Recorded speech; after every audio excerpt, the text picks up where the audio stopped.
Olá, aprendiz! Bem-vindo a mais uma aula sobre aplicação de exercícios. Olha só, hoje eu vou te mostrar aqui uma condição, uma estratégia de aprendizagem utilizando esse material, que você vai ter acesso também ao seu material de downloads. Isso aqui são as questões, algumas, praticamente todas as questões do Enem 2016, dentro do contexto da prova de Biologia. O que a gente vai fazer com isso aqui? Eu vou te mostrar uma estratégia de pensamento em relação à formatação das questões, dentro do que a gente vai chamar de sistemática de posicionamento da questão. Então, o que é posicionamento de conteúdo? Usando essas questões, a gente vai tentar localizar o seguinte: onde é que ela entra dentro da sistemática de estudo dos seus conteúdos? Por exemplo, se eu estou estudando biologia, eu estou estudando biologia, mas qual parte da biologia? Qual é a área que eu estou estudando? Eu estou falando nessa questão 4 sobre ecologia, nessa questão 1 eu estou falando sobre botânica, eu tenho que saber localizar. Então a gente vai usar isso aqui para tentar entender essa dinâmica de geolocalização dentro do nosso conhecimento. Primeira coisa, antes da gente começar a falar das questões especificamente, deixa eu te mostrar o que seria esse critério de localização. A gente vai usar como fundamento aquilo que a gente vai chamar primeiro de área, que seria a área de posicionamento do conteúdo. Por exemplo, biologia tem grandes áreas como botânica, zoologia, citogenética e evolução. Dentro dessa área existem o quê? Áreas ainda menores. É o que a gente vai chamar de temas. Então, por exemplo, dentro da área da fisiologia, que é uma área da biologia, eu tenho, por exemplo, o tema que é sistema endócrino. Então, o sistema endócrino é um tema, é uma parte da área de fisiologia humana dentro de biologia. E todos os temas também são quebradinhos em assuntos menores. Esses assuntos são o quê? São assuntos ou tópicos mais específicos dentro desse tema. Então, por exemplo, quando eu estudo uma área dentro da biologia, eu posso estudar, por exemplo, a área da fisiologia humana, para ser mais exata. Isso é uma das grandes áreas da biologia. Aí tudo bem, se eu estou estudando fisiologia, que tipo de temas eu vou estudar dentro da área de fisiologia? Eu posso estudar, por exemplo, o tema do sistema endócrino. É a parte que fala de hormônios, por exemplo. Então, quando eu estudo o sistema endócrino, eu estou estudando um tema dentro dessa área. E aí, de repente, eu falo sobre diabetes. Diabetes representa o quê? Um tópico, um assunto dentro do tema sistema endócrino que faz parte da área de fisiologia humana. Tudo isso compõe uma área da biologia. Então, se eu souber sistematizar área, tema e assunto, eu ganho aqui uma habilidade para lidar com exercícios, para lidar com questões. E essa dinâmica de área, tema e assunto, obviamente, isso vale para qualquer disciplina, em qualquer matéria, de qualquer segmento. Você que é um estudante universitário, para você que é concurseiro, para você que está estudando por conta própria, qualquer coisa que seja, se você para localizar seus temas de estudo, você vai perceber normalmente que esses temas eles cabem dentro de uma área e que dentro desses temas existem tópicos e assuntos menores que compõem. Então aqui você tem o quê? Uma coisa grande feita de coisas pequenas e cada vez menores. Então você tem as unidades que vão formando as coisas maiores. Tudo bem?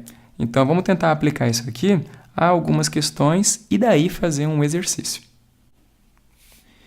Então, voltando aqui para o nosso exercício, repara que eu já deixei pronto para você nesse primeiro exemplo o que a gente vai chamar de área, tema e assunto. O que eu fiz aqui? Essa primeira questão do Enem 2016, ela fala alguma coisa sobre diabetes insípida, diabetes mellitus e toda uma condição que envolve, por exemplo, a questão da diabetes relacionada ao sistema endócrino, seus sintomas e etc. Então, aqui eu tenho que tentar entender alguma coisa sobre o quê? Sobre uma área, que é a fisiologia. Para responder essa questão, eu preciso saber o que de fisiologia. Eu preciso entender um tema associado a sistema endócrino, mas que também se relaciona com outra área, que é a área da saúde. Então, aqui eu tenho coexistindo nessa primeira questão mais ou menos duas grandes áreas e um tema conjunto em comum entre elas. E, além disso, qual é o aspecto principal desse tema que eu estou abordando? É a diabetes. Então, isso aqui é o assunto dentro desse tema que casa com essas duas áreas. Então, a primeira percepção que eu quero que você tenha é, além de descobrir qual é a área, o tema e o assunto, você tem que entender que certas questões como essa, elas são questões que envolvem múltiplas áreas. E aí eu tenho que pensar o seguinte, então, para responder essa questão corretamente, que no caso aqui é a letra E, o que eu preciso saber? Eu preciso saber qual é o assunto que ela aborda, dentro de que tema, dentro de quais áreas. Então, aqui eu tenho o quê? Uma questão que vai envolver, por exemplo, duas áreas. Agora, olha só uma outra coisa. Aqui embaixo, na questão seguinte, nessa questão número 2, eu tenho o quê? Eu tenho uma questão que vai tratar, no caso aqui, sobre um assunto que, ao localizar no texto, eu logo percebo que trata-se de uma área bem específica, com um tema bem restrito e um assunto também bem objetivo. Então, quando eu localizo nessa questão 2 o tópico dela, o assunto principal, eu percebo que aqui ele fala alguma coisa sobre a questão da recombinação genética. E aí, quando eu respondo essa questão e entendo ela, eu entendo que ela está falando de uma coisa muito específica, de um assunto específico, dentro de um tema específico, numa área apenas. Essa questão, quando eu resolvo e quando eu tento pensar o que eu preciso saber para responder essa questão, eu percebo que ela toda é baseada em apenas uma área. No caso, isso aqui é uma questão que vai falar sobre recombinação gênica, que exige que eu saiba alguma coisa de citogenética e meiose. Então, a área é citogenética, o tema é meiose e o assunto é recombinação gênica. Então, nesse caso, eu tenho apenas uma coisa para saber. Agora, dá uma olhada na questão 4. Essa questão 4, depois que você puder dar uma olhada nela com mais calma, qual é a premissa que tem aqui?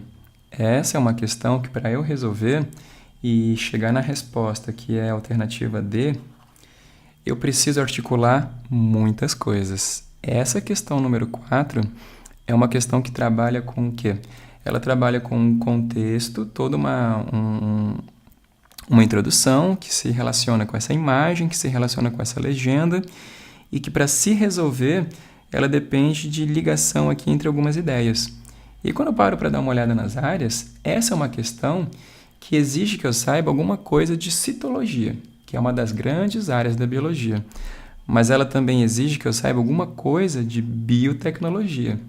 Ela também exige que eu saiba alguma coisa de fisiologia humana.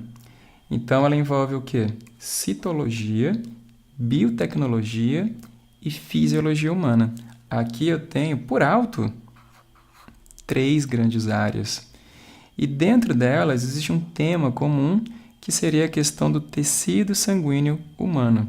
Existe ainda a necessidade de saber alguma coisa também aqui sobre o sistema imunológico, que também já seria um outro tema junto de tecido sanguíneo. E dentro desses temas, isso aqui envolve alguns assuntos que mexem também com bioquímica. Então, além de tudo, quando eu vou lá de olho nos assuntos, eu posso encontrar ali mais uma área que precisa ser agregada aqui para chegar numa resolução correta e segura. Então, perceba, nessa primeira questão que eu te mostrei, bastava saber 2 áreas. Aqui eu tinha que saber apenas uma. Aqui eu tenho que saber 3 e relacionar com outra. São 4 áreas. Isso me mostra o quê? O tanto de coisa que eu preciso relacionar para responder uma questão, e isso se refere também à provável dificuldade dessa questão. Como essas aqui são questões de Enem, você já deve ter ouvido falar que no Enem existe um sistema de correção que localiza aquelas questões que são consideradas mais difíceis, aquelas questões que são consideradas medianas e aquelas questões que são consideradas mais fáceis. Então, se a gente localiza o histórico dessas questões em grau de dificuldade, a gente vai perceber que o grau de dificuldade dessa questão tem a ver justamente com a quantidade de áreas que ela abrange. Ou seja, para responder essa questão, se eu souber uma coisinha lá sobre meiose, eu dou conta de responder essa questão. Aqui eu já tenho que saber alguma coisa a mais e fazer uma relação entre duas áreas. Já nessa questão 4, eu preciso associar muitas informações de vários assuntos, de alguns temas, de muitas áreas. Então, certamente é uma questão mais difícil. E isso mostra o quê? Que para a gente dar conta de responder uma questão como essa, eu preciso fazer um estudo ativo e conectivo que me ajude a perceber relações entre áreas distintas. Como é que eu faço para estudar um assunto ou outro e como é que eu faço para dar conta de conectar áreas distintas para dar conta de resolver uma questão como essa? Qual é mesmo a melhor técnica de estudos para conectar informações? Aqui entra de novo a questão do mapa mental. Perceba, se eu sei fazer mapas mentais, eu consigo criar relações e por causa disso eu consigo conectar áreas, temas e assuntos. Bom, e agora o que é que você vai fazer? Se você é um estudante de ensino médio, se você está visando o Enem, isso aqui vai virar para você também um exercício. O que é para você fazer? Tenta passar o olho em cada uma dessas questões que você vai ter aqui, né? Você vai ter um total de 15 questões. Tenta passar o olho em cada questão dessas, localizando aqui em cima, olha só nesse espacinho, qual é a área, o tema e o assunto de cada questão. Lembrando que pode ter mais de uma área, mais de um tema, mais de um assunto. Para você ter uma noção de como fazer isso, tenta olhar de cara os gabaritos, tenta olhar as alternativas, elas já vão te dar uma dica dentro das respostas sobre qual é o assunto abordado. Sabendo o assunto, você localiza ele dentro de um tema. Sabendo do tema, você localiza ele dentro de uma área. Então, esse exercício você vai tentar fazer. Lá no seu material para downloads tem ele totalmente já resolvido, com as respostas e as respectivas localizações de área, tema e assunto. Uma sugestão e dica também é você fazer o seguinte, ó. Aqui no final dele, eu deixei para você, pensando em biologia, uma espécie de relatório. O que você vai tentar perceber? Você vai localizar nas questões quais são as áreas e você vai depois aqui nessa tabelinha escrever nessa coluna onde está escrito X, quantidade de questões envolvendo cada área. Você vai dizer quantas questões de bioenergética, quantas questões de bioquímica, de biotecnologia, botânica e por aí vai. Quantas questões caíram em cada área. E também tentar localizar os tópicos ou assuntos relacionados a isso aqui. Para que serve isso? Se você fizer isso aqui, você vai começar a perceber o que nessa listagem, você vai perceber quais são os assuntos que mais aparecem nas provas. Então, você vai começar a perceber tópicos, temas e áreas mais frequentes. Tanto é que quem é professor de cursinho na área de biologia sabe, por exemplo, que bioenergética é um assunto importante, bioquímica é um assunto importante, botânica, nem tanto. Porque se você fizer uma listagem de conteúdos cobrados, você vai perceber que a área de botânica ela não cai tanto.